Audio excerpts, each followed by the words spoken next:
நமக்கு பசிக்காத வரைக்கும் பிரச்சனை கிடையாது. அதுவே நமக்கு பசிச்சிருச்சு அப்படின்ட்டா எவ்வளோ சீக்கிரம் சமையல் முடிக்க முடியுமோ அதுதான் அன்றைக்கான ரெசிபி. அதுவே வயசாயிருச்சு அப்படின்ட்டா அந்த பசியெல்லாம் பொறுத்துக்க முடியாது. சில பேர் சொல்லுவாங்களே எனக்கு படபடன்னு வருதுன்னு. அந்த மாதிரி எனக்கு ஆஃபீஸ்லேருந்து வரும்போது 2 தடவை வந்திருக்கு. இன்றைக்கி கேட்டேன் இந்த ரெசிபி ஓகேவா அப்படின்ட்டு. ஓகேன்னாங்க. எனக்கெலாம் பசின்னா 10 நிமிஷம் தான் பொறுமை. அதுக்குள்ளே எனக்கு எதாவது சமைச்சு எடுத்துடுறோம். இன்றைக்கி அதே மாதிரி தொகையிலும் பண்ணிவிட்டு ரசம் வச்சிடலாம். சாதம் ஆல்ரெடி சின்ன குக்கரில் வச்சாச்சு. இந்த காண தொகையில் வந்துட்டு கேட்டிருந்தாங்க ஒரு 2-3 பேர் எப்படி பண்ணுறது அப்படின்ட்டு.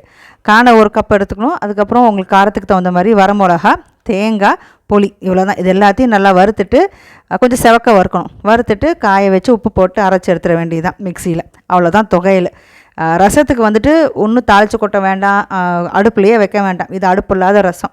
இதுக்கு வந்து சின்ன வெங்காயம், பூண்டு கொஞ்சமாக எடுத்திருக்கேன். இதை வந்து 2 பச்சை மிளகா, நல்லா காரமான 2 பச்சை மிளகாய் எடுத்து இந்த மாதிரி 1-2 இந்த மாதிரி நச்சுக்கிட்டால் போதும். இப்போ அரைக்கிறது எல்லாத்தையும் ஒரு பாத்திரத்தில் போட்டுக்க வேண்டியது. இதுக்கப்புறம் கொத்தமல்லி வர கொஞ்சமாக 1 ஸ்பூன் எடுத்திருக்கேன். அப்புறம் மிளகு, ஜீரகம். ரசத்துக்கே வந்துட்டு மிளகு கம்மியாக இருக்கணும், ஜீரகம் கொஞ்சம் கூட இருக்கணும். இந்த மாதிரி 1-2 இதையும் அரைச்சிக்க வேண்டியது. அரைச்சி எடுத்துகிட்டு அதுக்கப்புறம் கருவேப்பிலை போட்டிருக்கேன். உப்பு, தேவையான அளவு உப்பு, பெருங்காயம், ஒரு அரை தக்காளி, பழுத்த தக்காளி எடுத்து அதோடு சேர்த்து எல்லாத்தையும் பிசைஞ்சிட்டேன். அதுக்கப்புறம் நம்ம புளி கரைச்சி வச்சுருக்கோம்ல, அதை ஊற்றி தேவையான அளவுக்கு எவ்வளோ ரசம் வேணுமோ அந்த அளவுக்கு தண்ணி ஊற்றி புளியை கரைச்சி எடுத்துட்டோன்னா இவ்வளோ தான். இதுதான் வந்துட்டு புளி தண்ணி. இதுக்கு அடுப்பில் தாளித்து கொட்டுறது அதெல்லாம் எதுவுமே கிடையாது. சில பேர் சர்க்கரை போடுவாங்க, அது ஆப்ஷன் தான், அது ஒன்றும் இல்லை. ஆனால் இது நல்லா காரசாரமாக இருந்தால் தான் நல்லாயிருக்கும். இதுக்கப்புறம் தொகையிலும் வந்துட்டு மிக்சியில் போட்டு அரைச்சி எடுத்தாச்சு. மேலே கொஞ்சம் நல்லெண்ணெய் விட்டேன். இவ்வளோ தான். சாதம், ரசம், தொகையில், கறி